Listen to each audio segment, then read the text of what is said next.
Donc maintenant, on veut résoudre une équation différentielle du type y', pardon, plus ay égale b.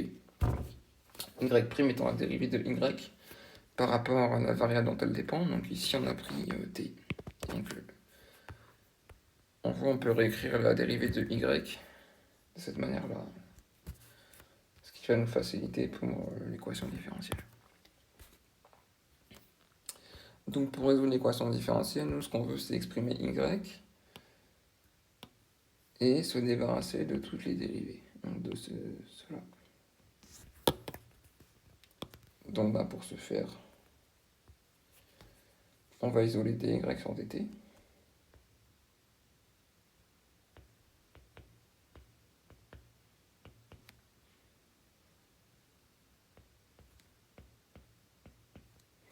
Et on veut mettre y du côté du dy et passer le t de l'autre côté.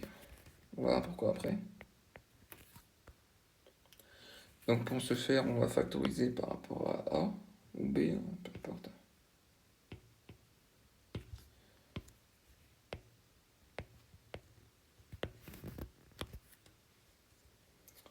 Donc si on factorise par rapport à a, on a a d'une part qui est multiplié par b sur a, ce qui fait que a fois b sur a, ça nous fait bien b, ici le terme de gauche, et qui est multiplié par moins y. Ce qui fait qu'en multipliant a fois moins y, on se retrouve bien avec moins ay. Et donc si on veut passer le y de l'autre côté, on a juste à diviser par ce terme-là, de manière à se retrouver avec dy fois quelque chose qui dépend de y, et passer le dt de l'autre côté. Donc ça implique que dy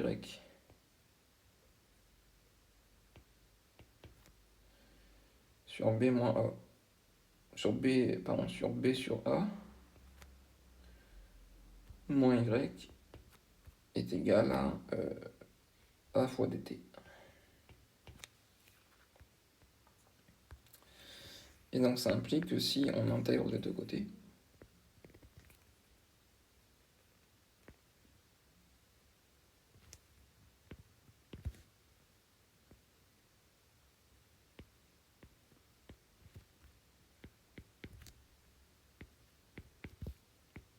on conserve l'égalité d'une part, et on va pouvoir retrouver y. Donc ici, si on veut résoudre cette primitive, eh bien, il faut faire un changement de variable. Même si elle se voit très rapidement.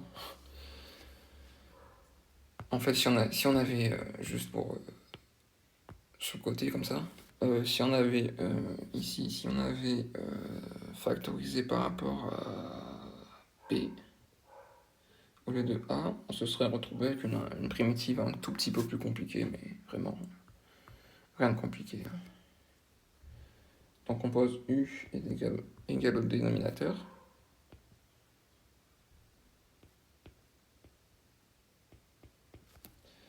Et ça implique que la dérivée de u par rapport à y, c'est égal à moins 1. Et ça implique que la dérivée de y par rapport à u, c'est égal à moins 1 aussi.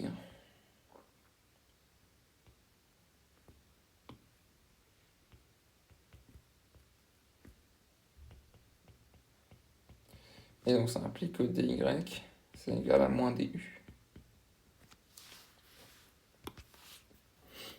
Ok. Donc on peut réécrire les deux primitives. En sachant que dy, c'est égal à moins du.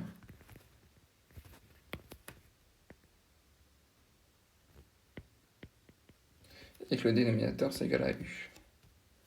Ok, et ça, c'est égal à une primitive de a par rapport à t. Le moins 1 étant une constante, on peut la sortir de la primitive.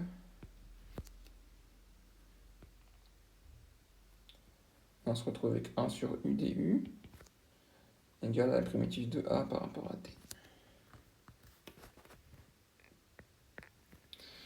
Donc si on calcule la primitive, eh bien on se retrouve avec Donc déjà, juste pour rappel, la primitive de 1 sur u par rapport à u, c'est tout simplement le logarithme de u en valeur absolue.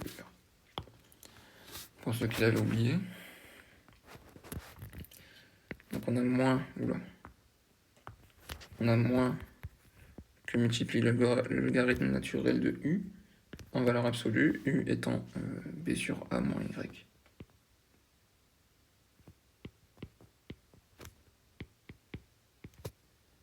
Ok. Qui est égal à la primitive de a par rapport à t, c'est-à-dire a fois t plus c. Ok. On va tout multiplier par moins 1.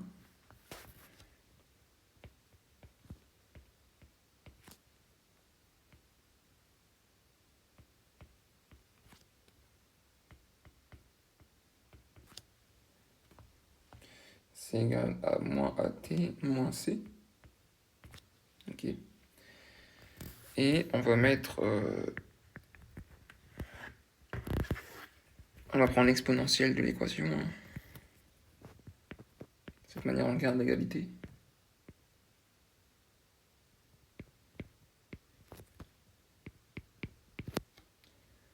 Afin d'isoler le y.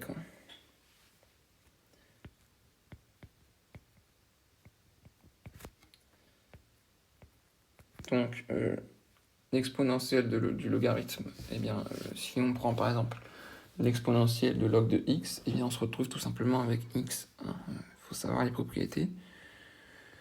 Donc, a fortiori, on se retrouve avec la valeur absolue de b sur a moins y, qui est égal à e de moins c fois e de moins at. Ok. En servant encore une fois des propriétés de l'exponentielle. E de AB, c'est E de AB, c'est égal à E de A fois E de B. Si on enlève la valeur absolue à gauche,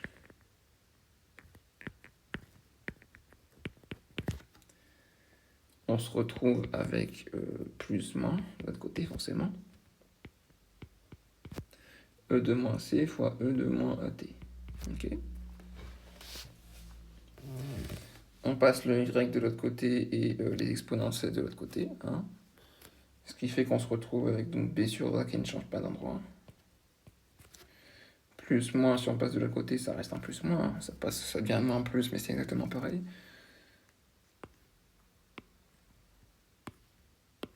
Ok.